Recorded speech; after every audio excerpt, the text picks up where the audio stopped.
Hello everyone, welcome back to the Intraday Expert YouTube channel. I am Pranav VK, the CEO and founder of the Intraday Expert. In the previous episode, we covered about why and what is the stock market, what are the two types of analysis that one can do, and what are the different types of trading that one can do in the Indian stock market. In this specific episode, we are going to cover all the different jargons that are associated with the Indian stock market or stock market in general. So if you've not watched the previous episode, I highly recommend that you go back and see the first episode and then come back here so that everything that I'm going to share here is going to make sense. So whether you're a seasoned investor or somebody who's just starting out, this video is just for you. So let's begin. So these are the jargons I want you to understand by the end of this video and the flow of how a trader gets into the market, and finally whenever he clicks on buy or sell, what exactly happens in the background. So let's start with the first jargon, that is a trader. So anybody who transacts in the stock market by buying a share or selling a share or any other type of asset, then that specific person is called as a trader. To help you understand the meaning of stockbroker, exchange, demat account, depositories, and clearing corporation, I have a small diagram here so that it can give you a better understanding. So now let's consider that you are a trader who's trying to buy or sell a stock from the stock exchange. So what you exactly do is you go to the stockbroker. It's in the form of a platform or it's offline. So nowadays it's completely digital. So it's a platform that you basically trade on your computer, right? So like Zerodha Upstocks, they provide you with charting and the buy and sell options. So these are stockbrokers.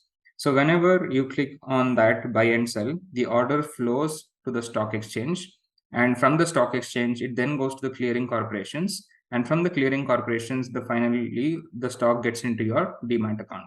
And similarly, when you sell a stock, it gets out of your demat account, goes to the clearing corporations to make sure that the transaction is proper, and goes back to the stock exchange, and finally it reflects on your broker's account. So let me help you understand with the functions of each of these intermediaries one by one. So let's start with the stockbroker. So basically a stockbroker is a connection between the trader and the exchange. So he creates the connection between the trader and the exchange. So he makes sure the order reaches to the exchange and he also manages your trading account and the platform. So that is the functions of the stockbroker in simple terms. Now moving to the stock exchange, we have basically two stock exchanges in India. One is the NSE, which is the National Stock Exchange, and the second is BSE, which is the Bombay Stock Exchange. So they facilitate transactions for both buying and selling, and they render services to the end user through stockbrokers. So there is no direct connection between you and the stock exchange. You can connect to the stock exchange only through a stockbroker, right? So now that we have understood the functions of the stockbroker as well as the stock exchange, now let's head to the clearing corporations. So there are basically two clearing corporations in India. One is the NSCCL and the other one is ICCL. So NSCCL stands for National Clearing Corporations Limited, and ICCL stands for Indian Clearing Corporation Limited.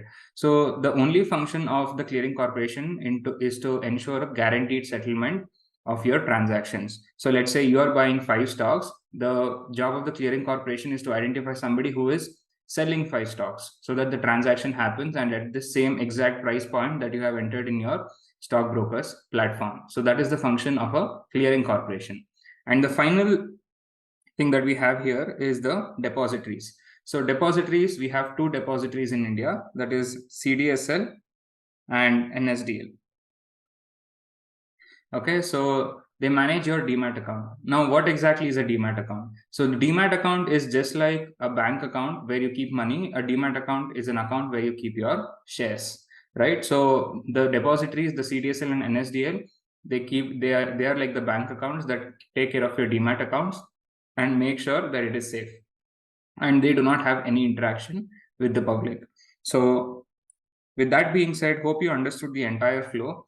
Let me just recap in a bit. So you are the trader. Whenever you click on buy or sell, the order reaches the stockbroker, and from the stockbroker sends the specific order to the stock exchange, which is then verified by the clearing corporations whether that there is a buyer or seller with the same pricing and the same number of stocks. And if there is one, it ensures a guaranteed settlement of your order. And ultimately, when that order goes through, it will go to the depositories where your shares are credited or debited from your demat account. So hopefully you understood the different jargons when it comes to the flow of the stock market. Now we have one another thing that we have to cover towards the end, that is the regulator and regulation.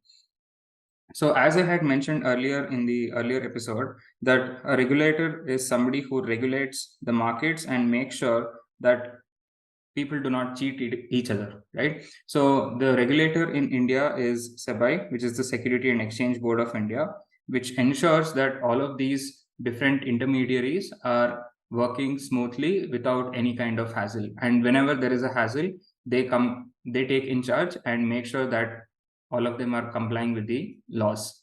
So hope you enjoyed this video, and I'm going to see you in the next episode. So if you found this information useful, then subscribe, and I'm going to see you in the next episode. Thank you and bye-bye.